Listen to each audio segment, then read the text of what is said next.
हम्म। मेरा स्क्रीन दिख रहा है? Yes ma'am. So let us continue with it. So groups of financial ratio, अभी तक हमने ऑलमोस्ट रेशियोज क्या है वो समझ लिया है. फाइनेंशियल रेशियोज क्या है ये भी समझ में तो आ ही गया ना. कोई हम्म। दिक्कत है? कोई दिक्कत नहीं है. मतलब No. We are already done with financial ratios and all. Financial ratios का कॉन्सेप्ट क्लियर है? हम्म। कोई Yes. दिक्कत नहीं. Okay. So now let us start with a new session. The new concept that is groups of financial ratios. हमने जैसे ratios के concept को समझा कि व्हाट इज रेशियोज, फाइनेंशियल ये रेशियोज क्या है, रेशियो एनालिसिस क्या है, and how it is helpful for us. Now we will understand in depth about the different groups of financial ratios. Financial ratios कितनी कैटेगरीज में उसको डिवाइड किया गया. Fine. First one is liquidity ratio, second is activity, third is debt, and fourth one is profitability. Fine. So now liquidity. Liquidity, normally liquidity का मतलब क्या होता है कि कितना लिक्विड है. लिक्विड मतलब आपको अगर कैश की जरूरत है, कोई भी आपको बिजनेस में कभी भी इमरजेंसी हो, जरूरत हो, तो आपके हाथ में कितना कैश है उसको हम लोग बोलते हैं लिक्विड कैश. तो बिजनेस में भी लिक्विडिटी का मतलब होता है एक बिजनेस कितना सॉल्वेंट है, how solvent is the business. Sometimes what happens is that the business might have a lot of long term assets, lot of assets is there, fixed assets बहुत हैं, but आपको short term liquidity या current अगर कोई जरूरत है उस time आपके हाथ में पैसे नहीं है. there are possibility, ऐसा भी हो सकता है. तो उस वक्त हमें क्या जरूरत है, हमें चेक करना है कि बिजनेस की लिक्विडिटी क्या है. So how solvent is the business? We can check it from the liquidity ratio. There are two types of liquidity ratio that we usually check. First is acid test ratio and second is current ratio. Current ratio काफी normal है. Current ratio हम लोग पहले check करते हैं, उसके बाद हम लोग क्विक एसिड रेशियो भी चेक करते हैं. Then you have acid test ratio. तो दो दो रेशियो मेन है. Analysing liquidity. Liquidity refers to the solvency of the firm's overall financial position. That is, a liquid firm is one that can easily meet its short-term obligation as they come due. इसका मतलब क्या हुआ, liquidity क्या हुआ, liquidity मतलब आपकी solvency position को बता रहा है कि आपकी फाइनेंशियल पोजीशन जो है वो सॉल्वेंट है या नहीं. एक लिक्विड, अगर कोई एक फॉर्म लिक्विड होगा, लिक्विडिटी हम कब बोलेंगे, वो अपनी आसानी से शॉर्ट टर्म ऑब्लिगेशन को जैसे जैसे ड्यू डेट में वो पेमेंट कर पा रहा है आसानी से. मतलब आपके पास इतना कैश है. देखिए ज्यादा वर्किंग कैपिटल या ज्यादा लिक्विड होना भी बेकार है, क्योंकि आपके पैसे फिर वो अननेसेसरी वेस्ट होंगे. If you keep lot of working capital in hand या ज्यादा पैसे आप ऐसे ही रखते हो, so it is idle. Idle money is also, there is an opportunity cost involved. अगर आइडल मनी आपके पास है तो it is losing the cost of interest that you might have earn. तो दोनों चीज का ही हमें एक बैलेंस तो रखना ही होता है.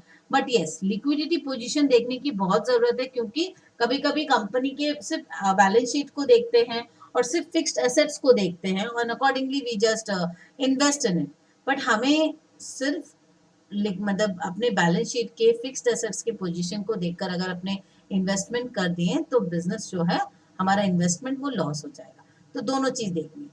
A second meaning includes the concept of converting an assets into cash with little or no loss in value. Liquidity हम लोग उस टाइम भी बोलते हैं कि अगर हमें अपने जो एसेट्स हैं उसको कैश में कन्वर्ट करना हो तो उसमें कोई लॉस ना हो, या अगर हो भी तो बहुत कम, उसको बोलते हैं लिक्विडिटी. कितना लिक्विड है, जैसे आपने इन्वेस्टमेंट करके रखा है कैपिटल में या स्टॉक्स में, शेयर्स में, तो मुझे वो कितना लिक्विड है, मुझे जैसे आपको कैश की जरूरत आ गई. नॉर्मली अगर मैं एक इंडिविजुअल हूँ, मुझे कैश की जरूरत है, मैं गई अपने एटीएम कार्ड से पैसे उठा लिए, क्रेडिट कार्ड से पैसे उठा लिए, या कोई बिजनेस है तो उसको आराम से सीसी कैश मिल गया, बैंक ओवरड्राफ्ट मिल गया. इसका मतलब क्या है, उसकी लिक्विडिटी पोजीशन ठीक है. और एक अगर इंडिविजुअल है या बिजनेस है, उसके पास बहुत फिक्स्ड एसेट है, जमीन है, बंगला है, बहुत कुछ है, बंगलो है, गाड़ी, ये सब है, लेकिन आज उसको अचानक से 50,000 रुपए जरूरत हो गई कि आपको ये पेमेंट करने हैं, तो वो नहीं निकाल पा रहा है. बोले कैसे होगा, क्या होगा, उसको क्रेडिट कार्ड में ऑप्शन नहीं है, या और भी कुछ हो सकता है.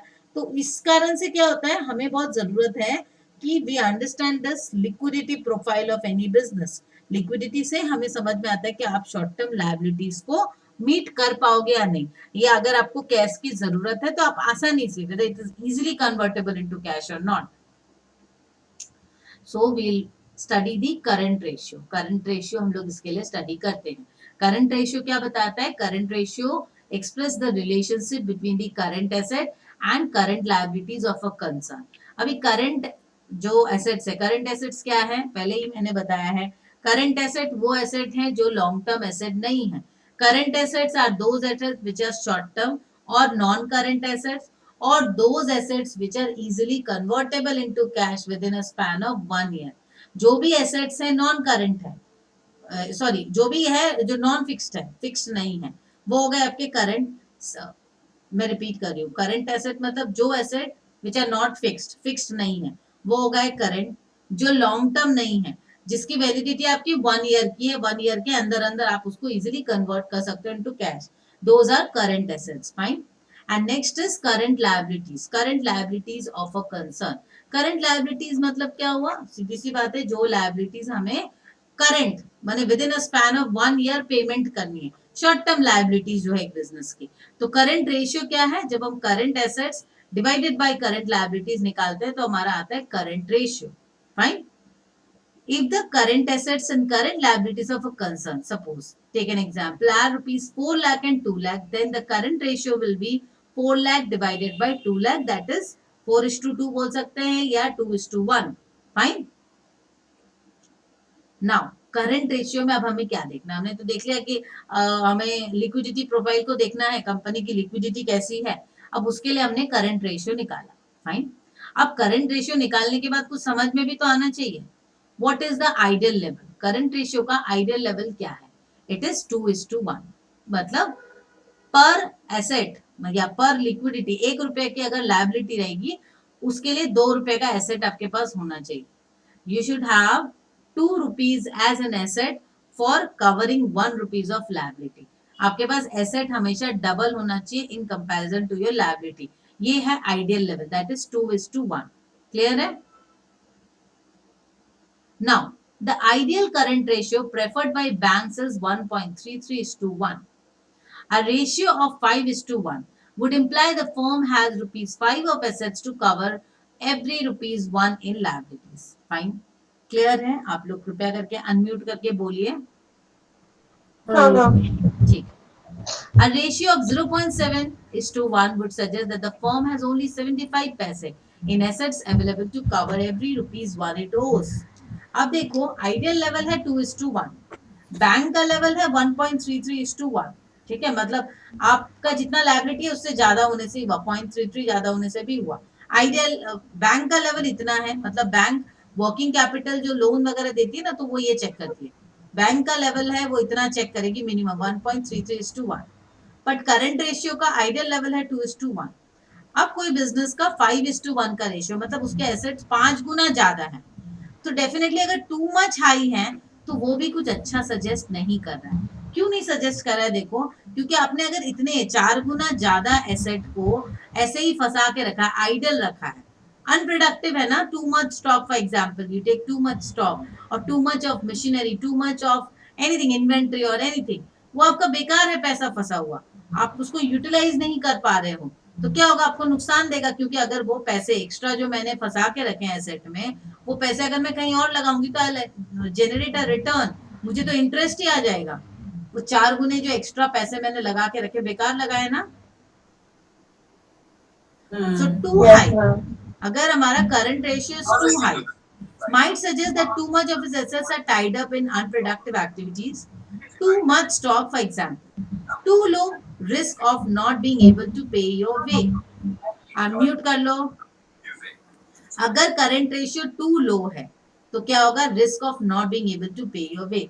अगर करंट रेशियो कम है, काफी कम है, 1 से भी कम है, तो डेफिनेटली आप पेमेंट ही नहीं कर पाओगे अपने जो भी करंट आपके नुकसान होगा या लायबिलिटी आएगी, you will not be able to pay for that. Right? समझ आ रहा है? क्लियर है कॉन्सेप्ट? Yes ma'am. हाँ. आप लोग हाँ ना बोल के म्यूट कर लो. ठीक है? Yes ma'am. Okay.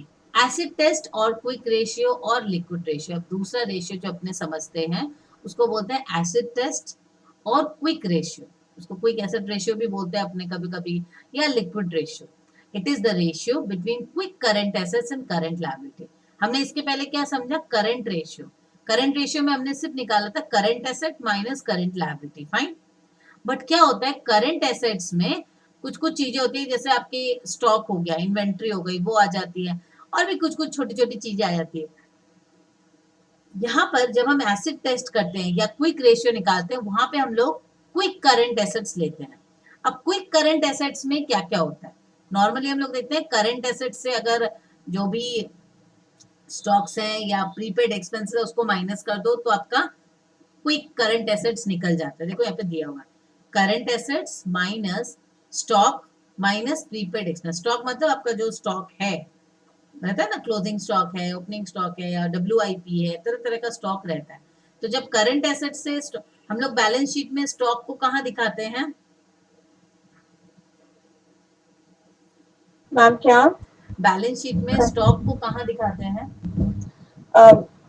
Ma'am asset side में। एसेट साइड में कहाँ पे,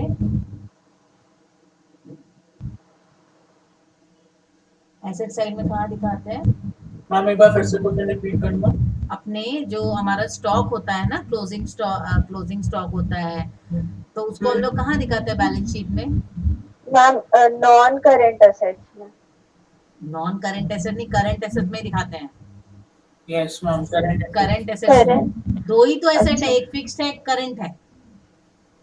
अच्छा, तो हाँ करंट कंफ्यूज मत हो, हाँ। तो फिक्स्ड एसेट, करंट एसेट्स, ठीक है। तो करंट एसेट्स में दिखाते हैं। तो इसी वजह से जब हम करंट रेशियो निकालते हैं तो current assets minus current asset by current liability निकालते हैं।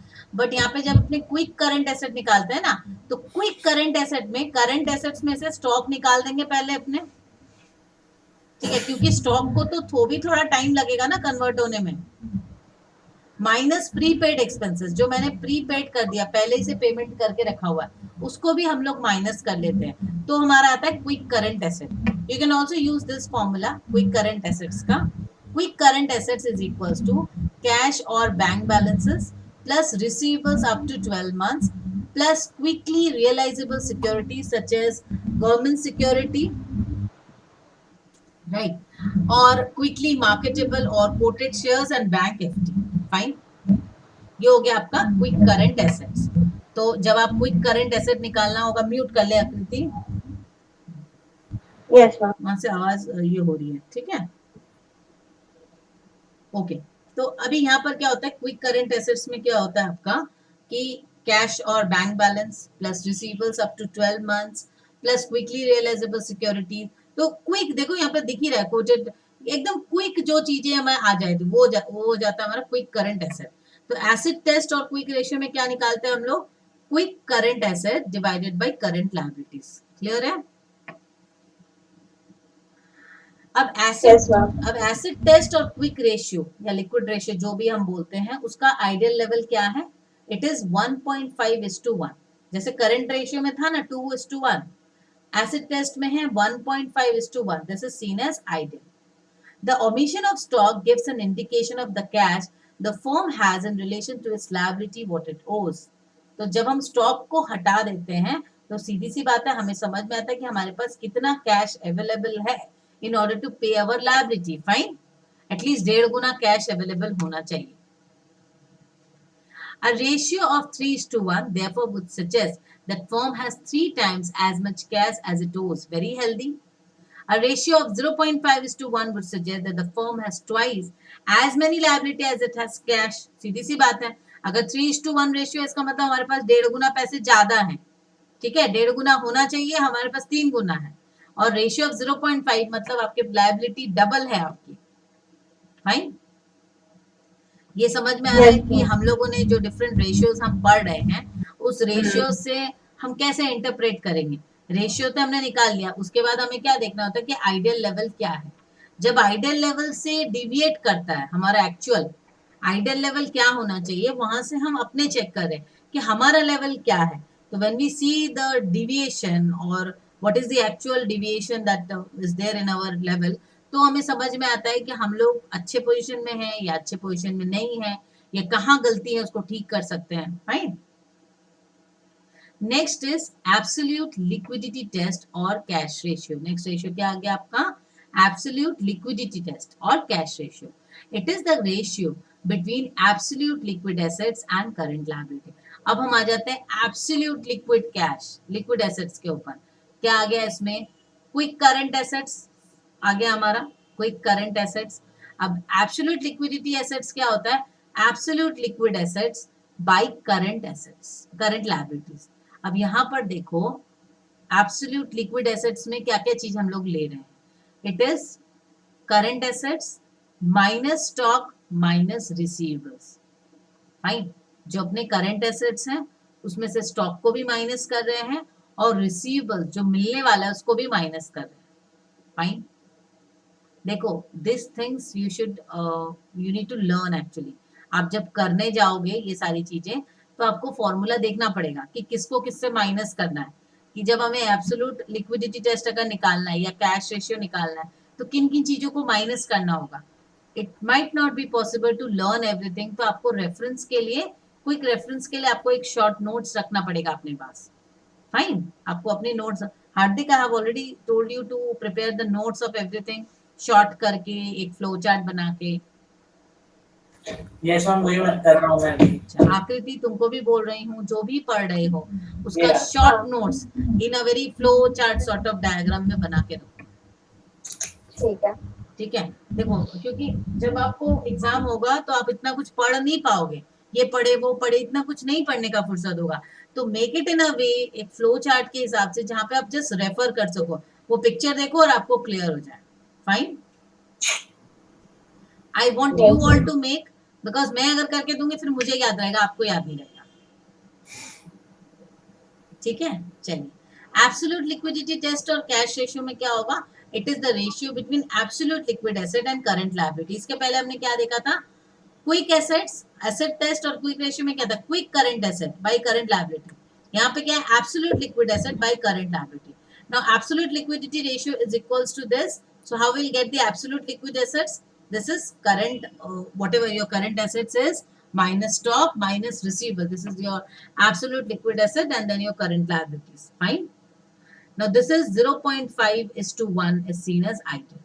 Absolute liquidity test या हम cash ratio जिसको भी बोलते हैं, इसका ideal level है 0.5 is to 1. Clear? The omission of stock and receivables gives an indication of the cash the firm has in relation to its liabilities, what it owes. सीधी सी बात है. आप अगर स्टॉक और रिसीवेबल सब कुछ को हटा दे रहे हो तो आपको समझ में आ रहा है कैश कितना है. A ratio of 3:1 therefore would suggest the firm has 6 times as much as cash as it owns. Very healthy. A ratio of 0.2:1 would suggest the firm has 5 times as many liabilities as it has ready cash. सीधी सी बात है. Now ये different ratios का concept है. Next is net working capital. अब आपका net working capital कितना है? This is simply current asset minus current liability. हमने इसके पहले क्या निकाला? current ratio. current ratio में हमने क्या निकाला था? current asset divided by current liability. Fine. हाँ. current ratio, this is current Yes, ma'am. assets divided by current liability, right? and यहाँ पर क्या हो गया? net working capital. net working capital is equals to current assets minus current liabilities. ठीक है. अब देखिए यहाँ पर एक एग्जाम्पल है. एग्जाम्पल में क्या दिया है? Cash 50,000, debtors 1 lakh, inventories is 1.5, current liabilities is 1 lakh. Total current asset is, total current asset calculate कर लो. कैश, डेटर्स और इन्वेंट्रीज को कितना आ रहा है? 3 lakh. So your current ratio is current asset by current liability, that is 3 lakh divided by 1, जिसको हम 3:1 भी बोल सकते हैं. फाइन. क्लियर है? Yes. Next Yes, ma'am. Quick ratio में क्या आ गया? देखो क्विक रेशियो में आ गया 1.5 लाख डिवाइडेड बाय 1 लाख. क्यों आ गया क्विक रेशियो में 1.5 लाख?